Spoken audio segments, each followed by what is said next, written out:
everybody, it's Honest John again. Now, everybody knows that exposure to lead paint is bad for you, especially for children. In fact, this fact has been well known since the 1920s. Medical journals began publishing articles warning about the dangers of lead paint that long ago. And they especially noted that children, toddlers, like to stick things in their mouths and that they were consuming a lot of paint chips from peeling paint.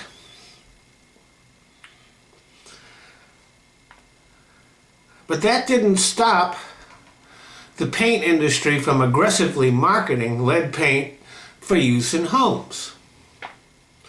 And they lobbied very successfully to keep it in use. In 1956, a paint industry lobbyist wrote to a federal official that the problem occurred mostly in homes owned by blacks and Puerto Ricans. Now, this wasn't really true, but appealing to racism has always been a tactic that has worked. That's how Donald Trump got in the White House.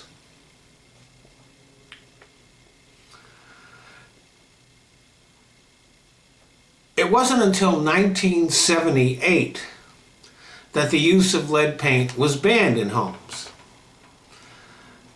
That means over 50 years. It was well documented and common knowledge that these substances were banning children, and it still took that long to get them banned.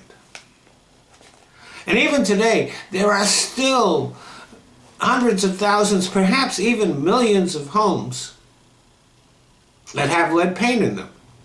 And as you might expect, that old lead paint is not in really good shape. Now, of course, it's been painted over, but that lead base underneath the new paint, it continues to deteriorate, and the paint chips and flakes, and children eat it. So some states, California among them, have started a lead paint abatement program.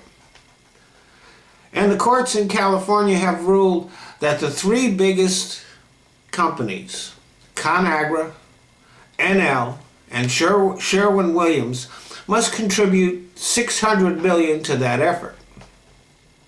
The original judgment was for $1.5 billion, but it was reduced on appeal. And instead of being thankful that they got off that lightly, the companies are sponsoring an initiative here in California that would declare that lead paint was not a public nuisance and a hazard, and that would shift the costs from the companies to the taxpayers. They are attempting to disguise what they are doing by calling the bill the Healthy Homes and Schools Trust Fund.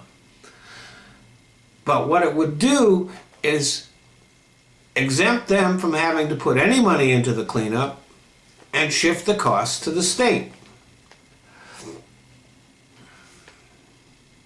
So for 50 years, longer than 50 years, these companies made huge profits by deliberately poisoning children. And now they are trying to get out of helping to pay for the cleanup. These are some sleazy motherfuckers, let me tell you. And speaking of sleazy, in the state of Wisconsin in 2013, NL Industries was being sued by 175 children who had been poisoned by lead paint. So they made an under-the-counter donation of $175,000 to Scott Walker, the current governor of Wisconsin. And he and the Republicans, in return for that donation, slipped into the state budget language nullifying the lawsuit retroactively. So if you live in Wisconsin, these are the slimy motherfuckers that you elected to run your state. Now, I think that legislation that should be introduced that would force Scott Walker the Republican legislature, and the owners of ConAgra, NL, and Sherwin-Williams to eat paint chips every day at breakfast, lunch, and dinner. Thanks for listening. Hey, thanks for watching my videos. And I want you to keep on doing that. Just not on YouTube.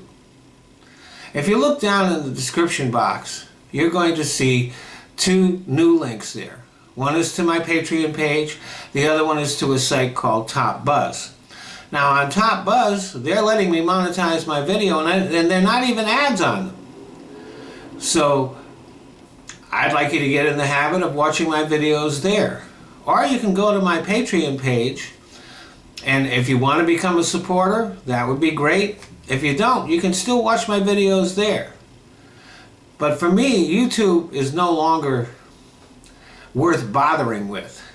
It's just a launching pad that I use to put my videos other places on the net. So I do want you to keep on watching my videos, but not on YouTube.